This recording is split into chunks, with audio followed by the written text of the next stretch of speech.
And there seems to have been a pause there at 1652. I'm not quite sure what happened, and I apologize for that. Something's gotten missed, and I'll continue on after being in the astral plane, small town California by the coast jazz club with the astral version, postmodern version of Jerry Garcia and his friends playing a gig, a lovely, pleasant, almost blissful gig, and uh, with my friend Brian. And I'm not sure how much of that got caught on the tape here.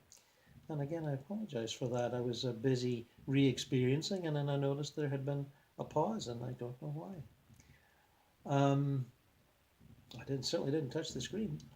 Um, so if I've missed that, that's a shame. But it was an example of how one can indulge in one's musical loves with the musicians that have ascended to an area of the astral where they have, as you know, shucked off their earth ties of alcoholism and drug addiction, and can pray freely as creative spirits.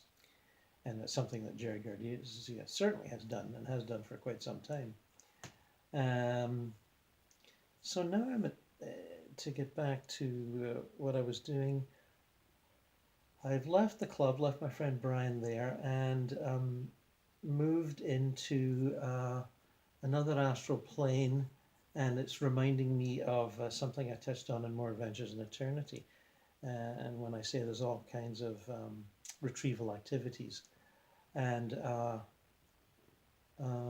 it's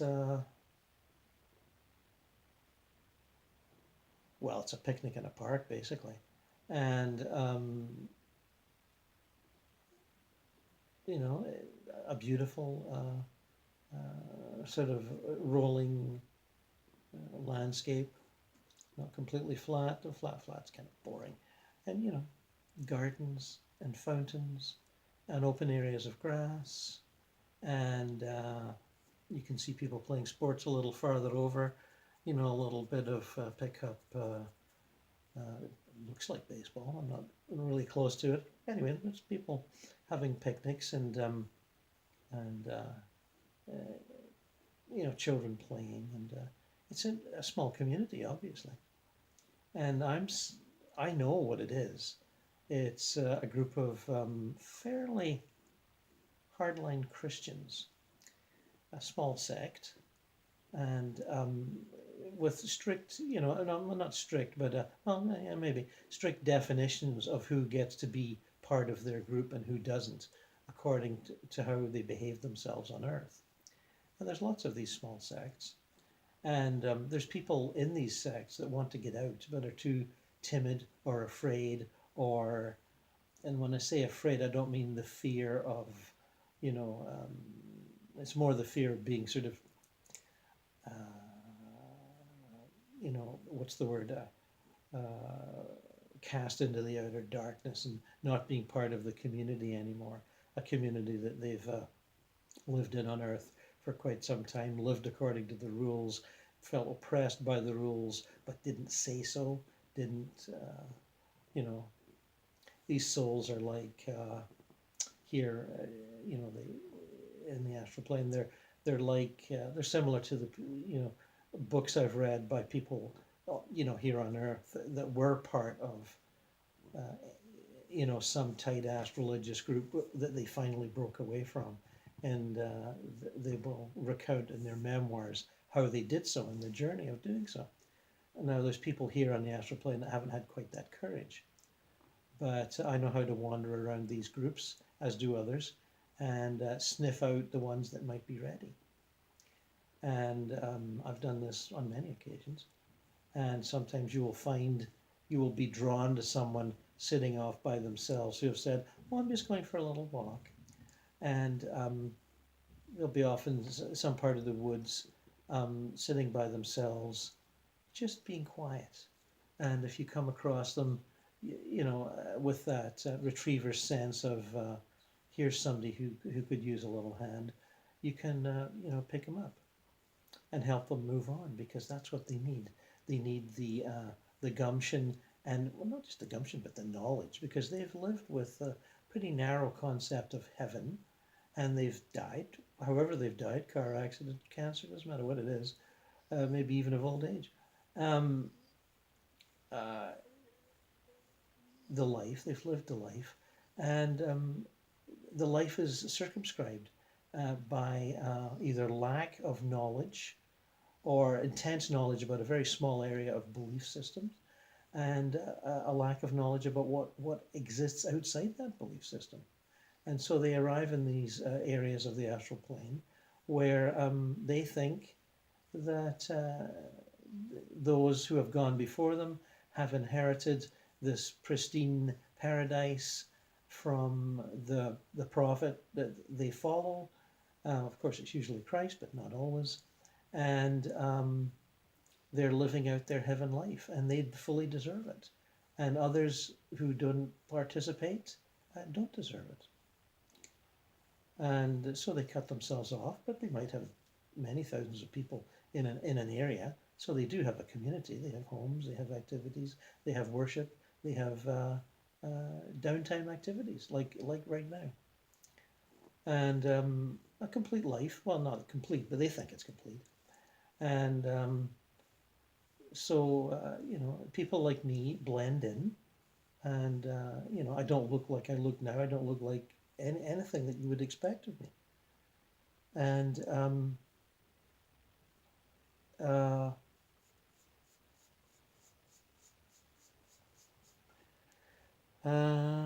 how can I put it? Well, I'm a spy in the house of love, if you like. And as perhaps some of you know, lots of people do this. It's not uncommon. Those who wish to participate do so. And those in these communities that can sniff us out too. There are elders in these communities, pastors, leaders, who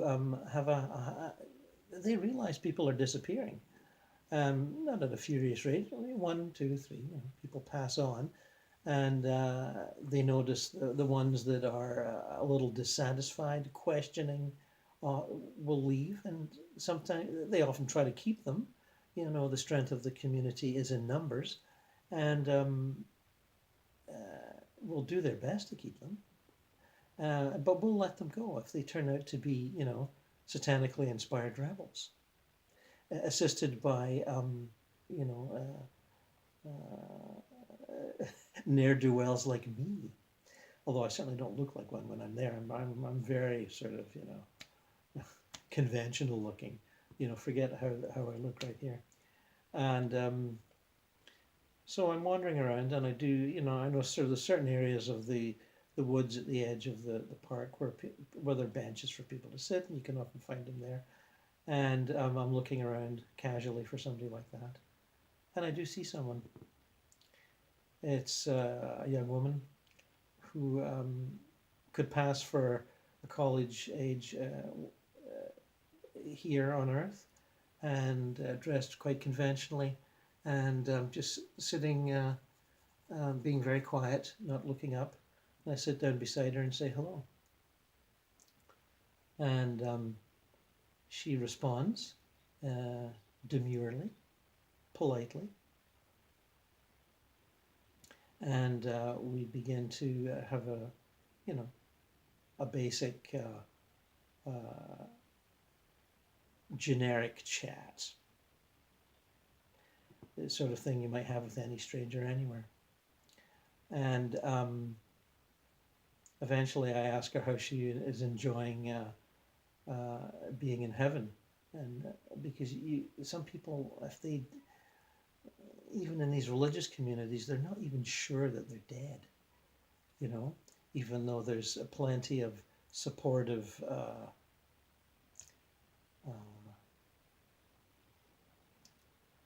what's the word I'm looking for? Supportive talk amongst their colleagues and friends and family, if there is family there, that they are. They're still not quite sure. And the people that really seem to know are the ones that have thought about it and read about it and discussed it before they died, given it some thought. That's not a hard and fast rule, but it's a general truism. So we're having a gentle little chat, and she is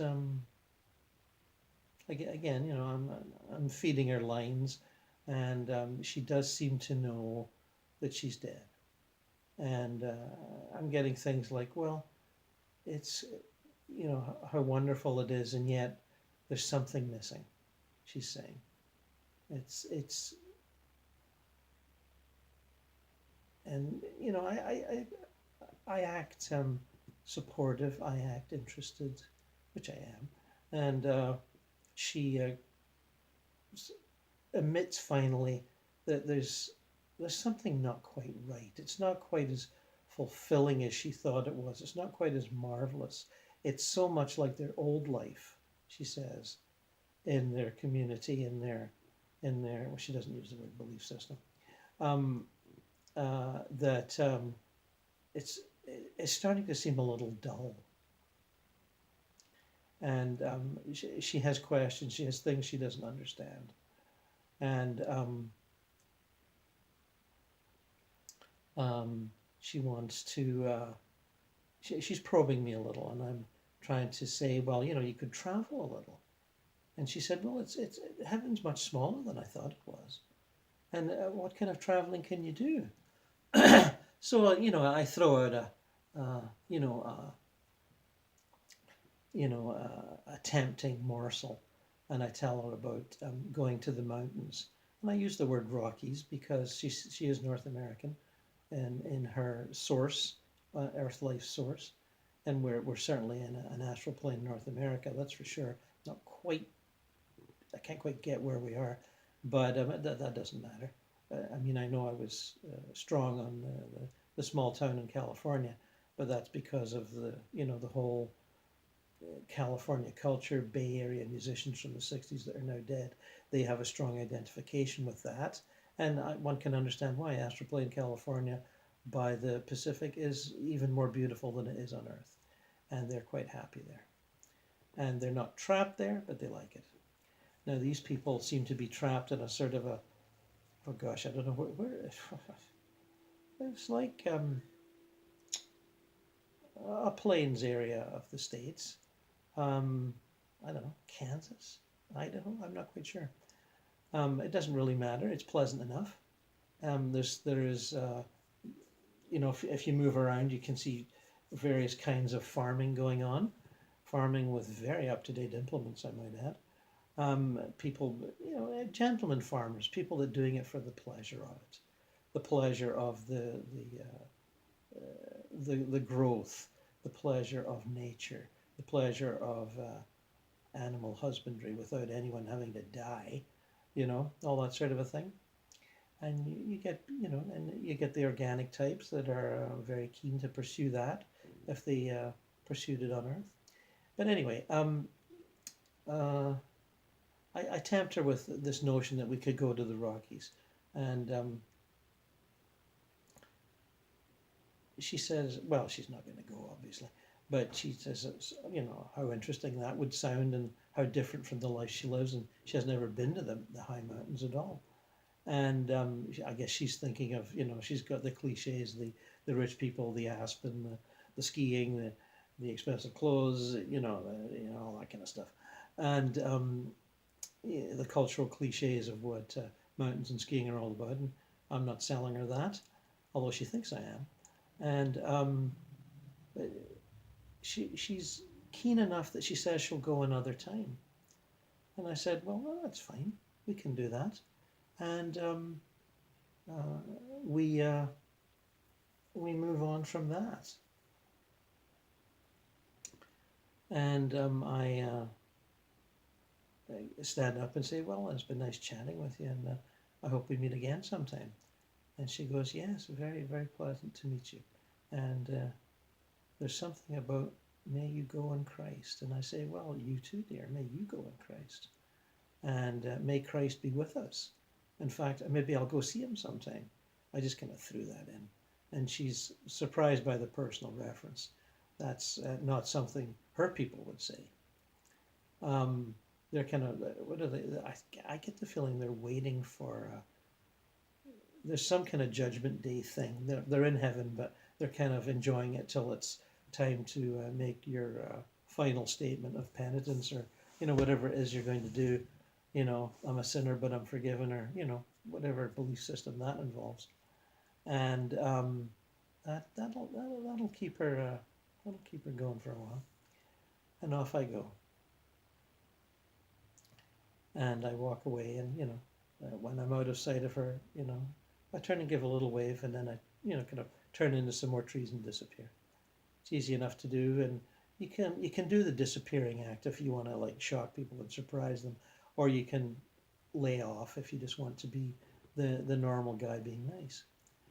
And I guess I'm doing the normal guy being nice on this occasion, and thus it unfolds.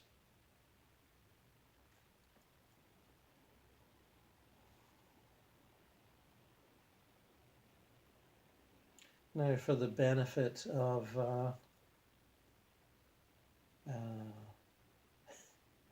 the rest of